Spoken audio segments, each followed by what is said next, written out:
Welcome to the third episode of the Life of Cortez, and here I'm featured with my wonderful girlfriend, Terresa Tang, and today we're going to be talking about knockout, power pals, and a few other topics, right? Mainly knockout, right? Yes.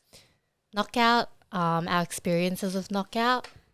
You gotta speak into the mic. I am. Wait. You gotta speak into the mic, bro. Can you hear me? Bro, I'm speaking into the mic. you can fully hear yourself. What do you mean? Okay. Hear me? You can hear yourself. Because I can hear me, but you keep saying I'm not talking to the mic. Yeah, okay. Look, I'm peeking. No, you're not. You're definitely not. Okay, guys, yeah. Oh, my face is covered. Yes, so today we're going to be talking about our personal experiences going to raves. We both have very different experiences, and we're going to talk about balancing partying with training, and then power pals. Yeah. Should be a pretty cool episode. Now, explain to, first of all, how was knockout?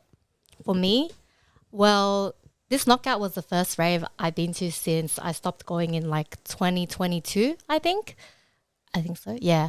So the last rave was knockout, and then I stopped going and I was like, I'm never going to go again, purely because I was like, I don't really enjoy it. It's just so, like, I didn't like how crowded it was, and it felt really claustrophobic, and just getting there was like, it was just so much work going to a rave. I don't know if anyone else feels like that, but for me, it was like a hassle. And by that time, I was like more focused on training anyway. So I was like, I'm going to leave this life behind. And then I met this guy, and he loves raving. Oh, not really. I only go selectively now. But isn't it ironic that this year, like, before you used to hate, like, all of the raves and it being crowded, getting used to it. But this year, I reckon you were, like, deep into the pit and, like, yeah, it was freaking crazy. You're, it was like, really fun. Deep in there, and you look like you were having fun. Yeah. So you had a very alternate experience, especially with me. Yeah. And just with the whole group as well. Like, the people you go with really make or break the night. And not to say that I went with bad people before. Like, the groups were fine. But I think with, like, it was majority of, like, output people and then a lot of other people too from the gym. I think it made such a huge difference. Just, like, being able to party with everyone and, like, yeah. Yeah, it was pretty fun. Now, for this event, you did something pretty crazy. Now, you did it, like, She surprised me by rocking up. And there's probably a video on her page that you can see of my reaction. You can see it there. Right here is where you can see my reaction of, like, you can literally see my face. I'm like, bro, what the heck? Why are you here? Because before she told me, I was, like, asking for the longest time, oh yeah, you should come with me. Like, it'll be really fun. It won't be like the previous experiences you've had. You'll know a lot more people. And for the most part, it was true. I wasn't capping, right? Yeah. I was like being dead ass, like, yeah, you'll have way more fun, especially like with me. And then she freaking surprised me. But then she sold it so well. So how did you sell it to me? Okay, so this is going to be the breakdown of surprising Raz at KO 2024. So I had the idea when, I don't even know when I had the idea. Like, I think it came about a month before knockout. And I had to see if this guy was going to go or not. He was very hesitant. Like, he kept saying he wasn't sure. And then he would ask me, should I go? Should I go? And I was like, in my head, I was like, yes, because I have something planned. But yeah, anyway, so I asked a couple people to help me. Jade was one of them that I told, I'm planning to surprise Raz. And then Mel as well. So those two girls, shout out to the girlies. Yeah, Mel helped me find, Jade and Mel were trying to help me find tickets. But Mel, she's got connections, and she got me a ticket at retail price. So that was good because everyone was reselling for so expensive, for like double. And yeah, that's very pricey. And then on the day, I came in to train with Raz in the morning, and I was like saying, yeah, I want to watch your heavy squat, which is true. But it was also because I had to go surprise him. But I already like hooked up a whole entire like fake outing for myself with my sisters. So I was like to him, yeah, I've got like dinner with my sisters and shopping with my sisters and stuff. And yeah, he believed it. Yeah, but before even that, I was like asking, yeah, can you please go? Can you please go? And you know what she said to me? She was like, don't ever ask me again, because the answer is no, I will never come. That was literally like 3-4 days before knockout as well, because I really wanted to sell it. I was like, I don't want any of my steps to like not be covered. Yeah, right? and I'm like, bro, what the heck? Like, bro, did you wake up on the wrong side of the bed? Like, what? Okay. I was really mean. Yeah, and I'm like, okay, I won't ask you ever again then. Like, my bad, bro. He looked really sad after I said that. Yeah. Well, you sold it well. And then let's talk about like you getting to Olympic Park. Yeah. Like, how did you, who helped you coordinate all of that? So Micah, big help on the day. We were talking like Raz wasn't at the gym yet, but I was asking Micah, and not a lot of people knew about the surprise. Like I tried to keep it very low key. Yeah. And then I was asking Micah about parking, and I was like, I wonder if he like suspects like why is she asking about parking and stuff. And then later after Raz like came and stuff, and then he left the gym, I started talking to Micah, and I was like, yeah, I'm actually surprising Raz. I'm going to knock out and stuff. And then Micah, biggest help, he told me where I should park, and we are trying to suss like where would be the best place to park. And then shout out to wait, am I allowed to say that? Nah, you probably have to bleep that. Beep, parking. Yeah, so ended up finding like such a good parking spot and not having to worry about like, you know, the traffic and how busy it was, because I got there at like 6 p.m. ish, and yeah, it was still pretty busy, but I avoided all the busy parts of Sydney Olympic Park because I just, you know, got into the parking pretty easy. And then after that, like that was honestly my biggest concern, driving and parking, but it was fine. And then once I was there, getting in was such a breeze. I just walked in, scanned my ticket, and then I had to find everyone. So I was messaging Jade and Micah because Mel was already at another stage. So yeah, I was messaging them, and I was like, yeah, just asking them like where do I go and stuff. So then they were telling me that Raz wants to leave the pit. He wants to go see Frontliner at the Oasis. So they were like, yeah, we're trying to keep him here, but he really wants to leave. Yeah, they were stalling me. They're like, all right, we'll wait for Micah to come back. I'm like, okay. Yeah, because this guy messaged me and he was saying that he wasn't enjoying the pit. Yeah, they freaking made the pit weird this year, man. Like, before, it was so, like, raw. It was just one big tent and just, like, everybody in there. But they tried to do too much with all the freaking... What is it? Is it cabanas? I don't know. Or the freaking... That was my the first time at shade the pit. thingies. I'm like, yeah, that was doing too much. IMO. But, yeah, you literally just... She literally just popped out of Micah. Like, straight out. I was like... Everyone was filming me. And I was like, what the heck? Like... Okay, do you want me to dance or something? And then I started posing for the camera. And then I blink again. And then, like, Micah's, like, shifting his body. And I'm like, what the heck? And then I blink again. And then Teresa's there. I'm like, what the fuck are you doing here? Literally. Yeah. I was like shifting with Micah because I wasn't sure. I couldn't see what was happening because Micah was covering me so well. And then I came out and then, yeah, came up to him. And he was like, it was so funny in the video too because he was full posing like. I was like. Because he didn't know what was happening. I'm like, bro, why are you people taking videos of me? I got to act staunch for the camera. And then, yeah, I came out and surprised him. And, oh, yeah, I kept asking him, like, I always ask him for fun, oh, what would you do if, like, a girl came up to you and asked you, can you be my rave bae? And then he would be like, oh, I'm going to fly kick them. And he would demonstrate on me and he would, like, fly kick me. I want to demonstrate on you. Hello? What the heck? He would pretend to demonstrate. And then, yeah, and I was like, okay, cool. And then it was funny because I asked him to, like, demonstrate on Friday. And then it was a very passionate demonstration. And then, yeah, I asked him that question when I saw him and I didn't get fly kicked. So, yeah. It was any other girl, you know? Yeah. But yeah, so that's the surprise. That's the breakdown of the surprise. I'm so proud because it was so successful. And yeah, thank you to Jade, Mel, and Micah for your help. Okay.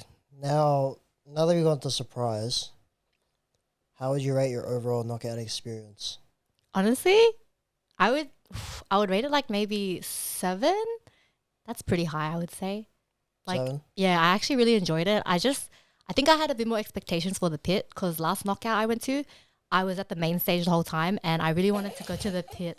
So I really wanted to go to the pit and I missed out because I had no friends who wanted to go to the pit. The pit is where it's at, man. Main stage is like whatever. I don't know what you're doing there. Me too. And yeah, I missed out on the pit and then these guys are all saying that the pit this year was kind of mid. And to be honest, like I was looking forward to Rebellion. I'm always looking forward to Rebellion, but I think I just need to listen to all the other doses. I only like his the Artificial Intelligence or whatever, the Purple album. That's the only one I listen to. Yeah, the first dose, second dose, third dose, those albums are pretty good. Yeah, so I think that's why I didn't enjoy it that much. But there were like 2 songs that I was like, oh yeah, I like these songs. But yeah, it was all right. I guess better than what I experienced the last knockout. And then it got so crowded at dual damage. It was so all crowded. The normies, bro.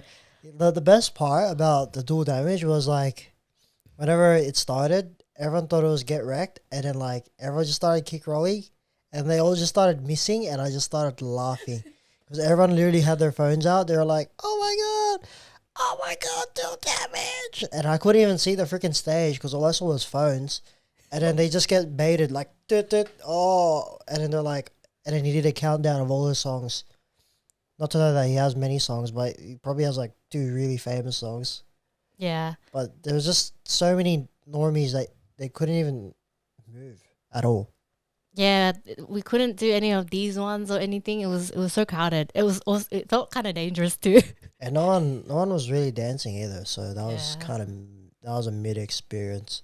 Yeah. To be honest, but then it was like, what else did we see? Rebellion. We saw Unresolved, and then we saw Frontliner.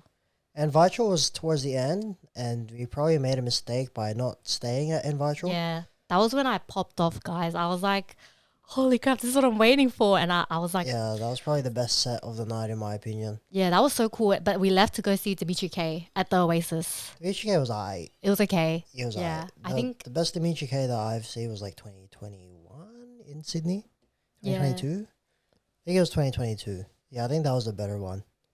Yeah. It was like an epic or something. Yeah. So overall, how would you rate it? Your knockout experience? I think last year's knockout was a bit better. I personally had a bit more fun, especially the classics. Frontliner baited us, to be honest.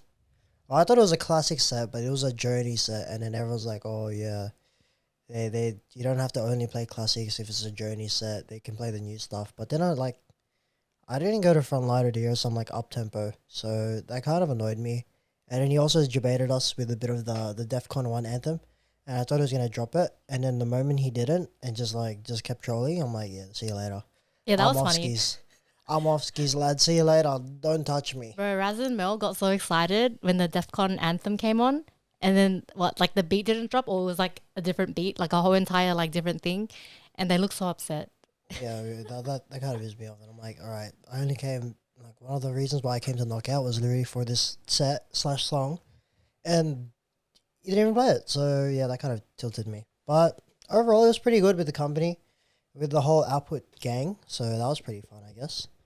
So that was really pleasing. But yeah, overall, I would say probably a 7 out of 10 too. The pit was probably a bit of a letdown. They should have kept it the same. Maybe they could have done something differently with the thing, but those posts took too much space, in my opinion. And it made something that used to have a lot of space, like, have little space. And the stage was kind of mid, too, because it was so close to the floor. But that's just my take. Yeah. Okay, so moving on, let's talk about our own personal experiences with raving and how we balance that with training now, I guess. Do you want to go first? One of the things that I did recently was actually take energy gels into the rave, and that saves me a lot, actually, because I actually have more gas to dance. Usually by like the end of the night, I'm freaking dead because I can't move. But I feel a lot more recovered by just taking 4 energy gels and taking them throughout the night. Having that extra gas is pretty efficient, especially when you're down to boogie. And one thing that I found out was freaking Terresa likes dancing like a lot. She goes freaking crazy. She doesn't even know what to do, but she just does something, and to me that's insane. Because she doesn't get off the type that she freaking dances like that. Yeah, because I don't know how to dance, and like when you're dating like a Filipino, they dance really well, and then I don't know how to dance. I just know how to do like K-pop dances. You should have just hit up the K-pop dance. No. The good old Ma Boy dance. Yeah, like every rave I've been to, I just do the same thing. I literally just jump up and down. But I have so much fun doing that. Like, But then you found out this rave, what kick rolling was. oh yeah, I was like trying really hard to hit all the beats, but it's hard. If you don't know the songs. Yeah. Does that make you a casual? Yeah. I think that makes me a casual nowadays too. I think we're just raver casuals and we're making a podcast about raving. I'm not a real raver. We're all fake casuals. Yeah. Yeah, fair enough. But yeah, like, yeah, my past experiences, like raving. Well, when I was going to raves back then, like I wasn't really that like going all out on training. Like I had no plans to really compete and stuff. And then COVID hit and all that. So yeah, I was just going and I was still training like a normal gym goer. Nothing special, to be honest. You? Yeah, for me, I've always somehow managed to balance training and going out pretty well, actually. Even though I do like to go out sometimes, like it's definitely changed over time. Before it was used to be like clubbing or eating out all the time, and now it's just I actually really just enjoy watching sport games. And drinking at sports games, to me, that's what fun looks like these days. But my main principle when it came to going out was like just come to day one correct. Doesn't really matter what you do on the weekend, or it actually does matter. And to say that it doesn't impact you is a bit ridiculous. It definitely does like matter in terms of how you're going to perform over the course of your powerlifting career. But at the end of the day, you just got to balance it properly as an athlete and be responsible to some degree. And if you look at my previous reel, follow me on a Raz Output, by the way, and drop this podcast a like and subscribe because I'm trying to get monetized on YouTube. But if you look at my reel, it's all about balance, and to some certain degree, you have to kind of work harder to make these things work within your life. Just like how people who have to balance like a really hectic job. Yep. Let's say you work really crazy hours. Like we have friends who are nurses who work between like, 10 to 6 a.m., 10 p.m. to 6 a.m. Like you kind of have to work harder to balance training with work, especially have a training schedule. So contrary to what people believe, like if you want to have fun and train to a really high level at the same time, you have to sort of do what you need to do, whether it be like back-to-back sessions or, fitting it in somehow before the event, after the event, whatever. Like you got to do what you got to do if you want to progress and have fun a bit of both. And you probably can't maximize both at the same time, but you can certainly do both to a certain high level if you're responsible enough. Yeah, like I feel like there was a point in time where it was very looked down upon to like go parties and, rave and all of that, and then like still like be a good athlete. I think it's gotten better now. Like people are more open to it. But yeah, I think at the end of the day, it's like if you want to go have fun and stuff, then and you also have like huge goals that you want to hit, then you just have to be prepared, and understand that if you're gonna do something, if you're gonna like go crazy at a party or something or clubbing or whatever, then you have to know that your actions have consequences. And obviously, if you overdo it, then that's actually gonna impact your performance and your training. So yeah. Sure. Like for myself, I don't like drink or anything. Like at the rave, I didn't drink. I was sober because I was like driving as well. But I prefer to just like, enjoy. Dance. Yeah, enjoy it and dance. Like you don't get taxed really easily as well. And because I know that like being we're like what, 5? This guy's going to compete at the bench only comp soon.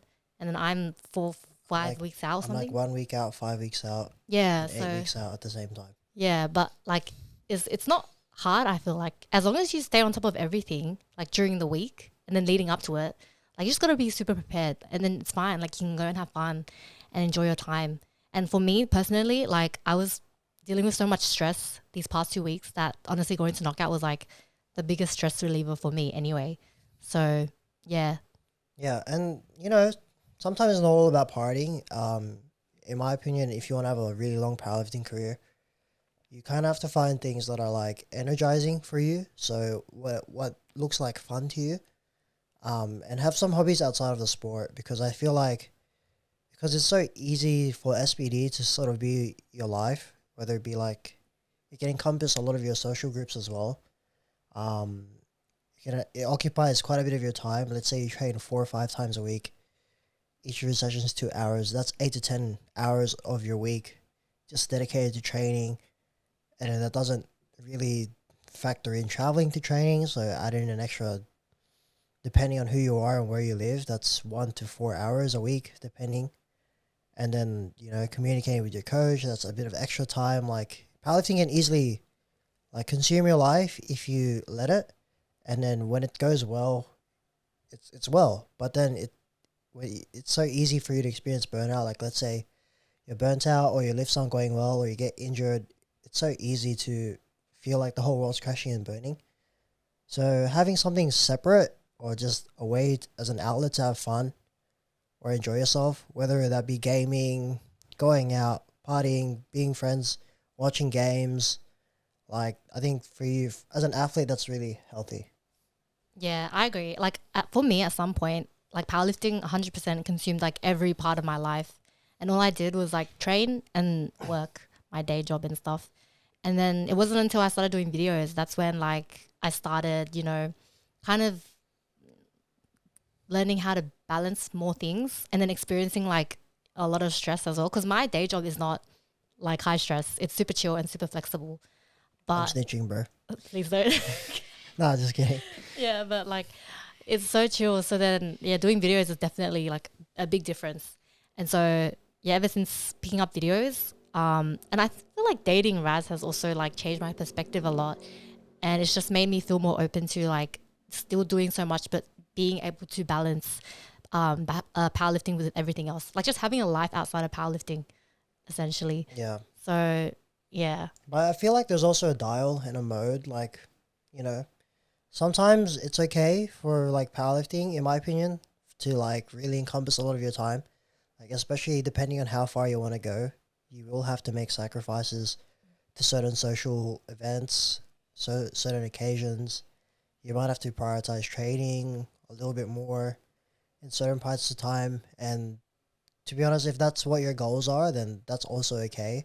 Or for those who are feeling a bit like bashed / busy / burnt out, it's okay to have some other interests, as long as you just understand the push and pull ratio and the consequence of your actions. Yeah. At the end of the day, like if you have a goal in powerlifting, then you will make it work with everything else in life. So, yeah. Okay. I think that's most of the parts that we want to talk about in regards to KO. Had a bit of fun. We're going to briefly touch upon Power Pals. That happened like last month. Was it last month? Yeah. Last month on September 7th, if I believe. Yeah. Pretty important meet for the both of us. How was your Power Pals experience? How would you rate it? Like 10 out of 10. Why so?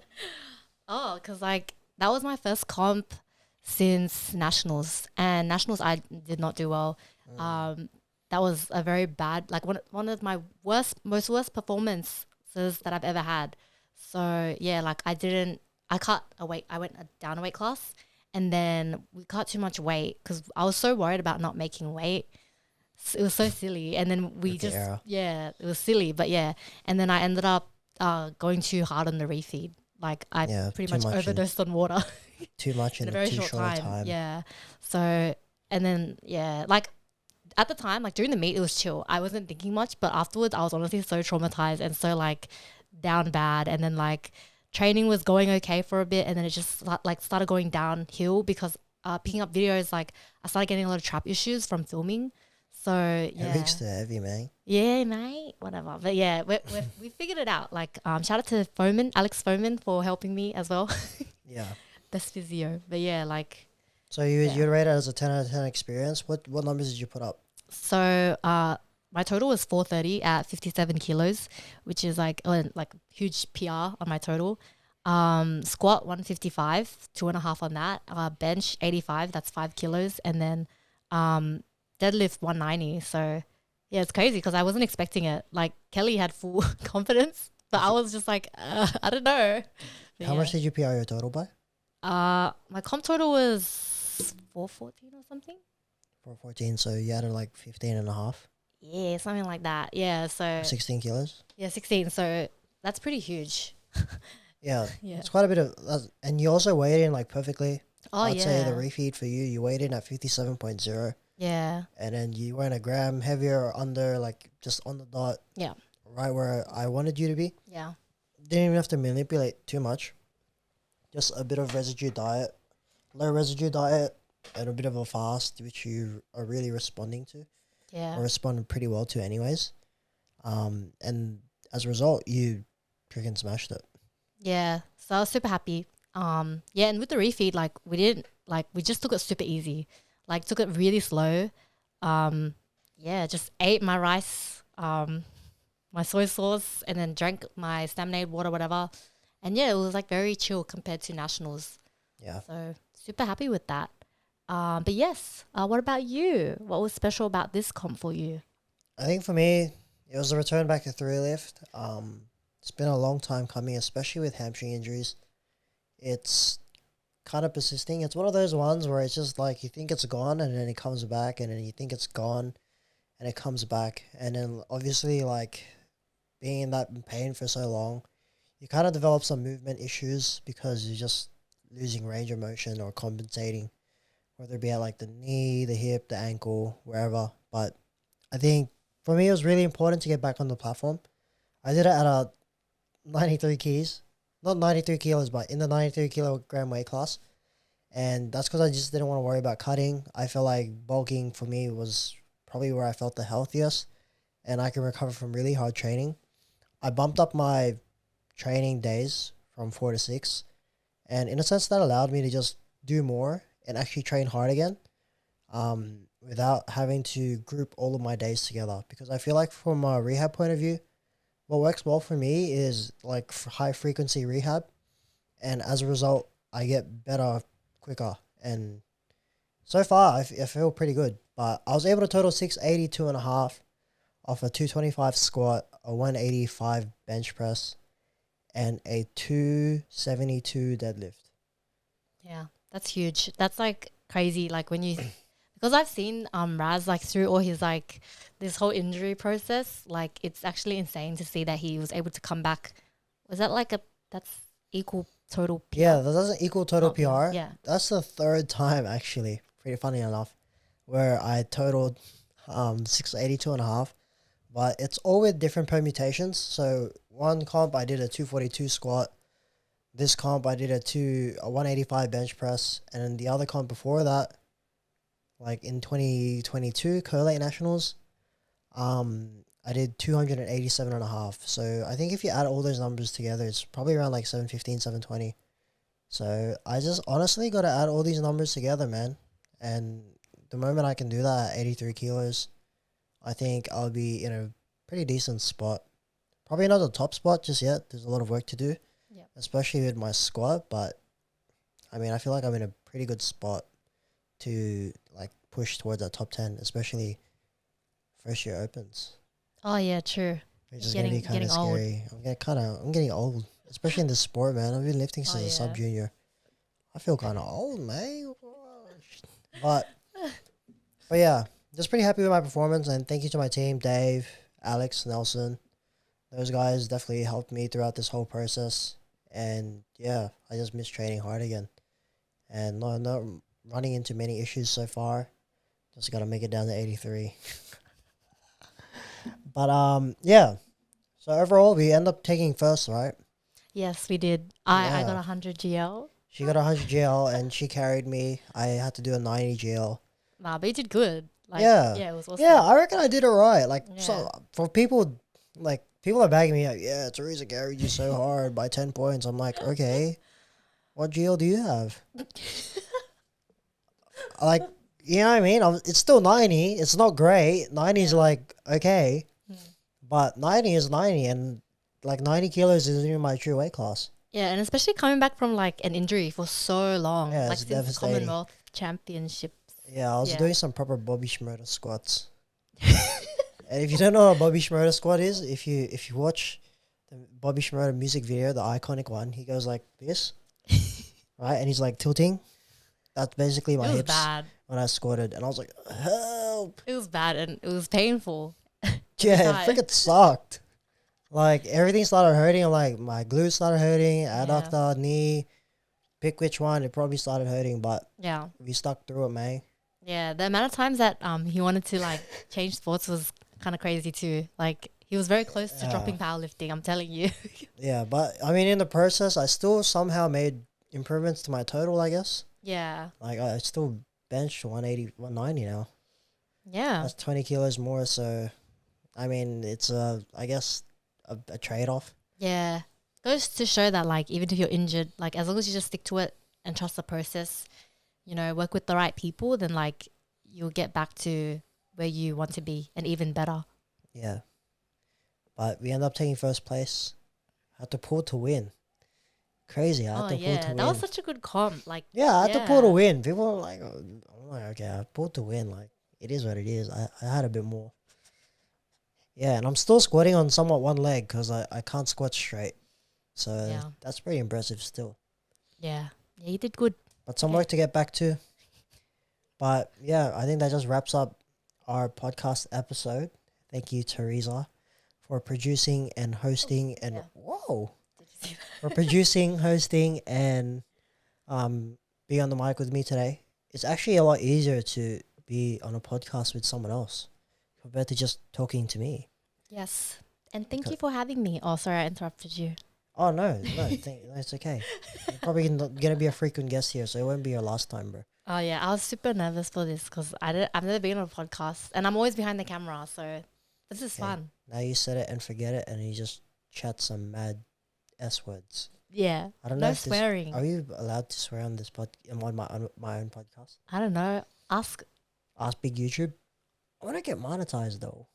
Well, we just have to keep making more videos. We'll figure it out. Yeah. Thank you guys. See you on the next episode.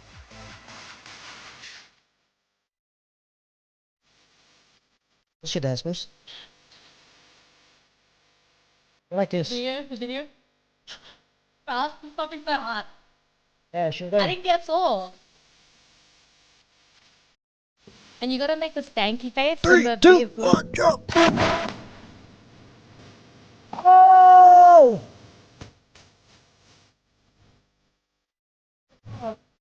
Sorry about that.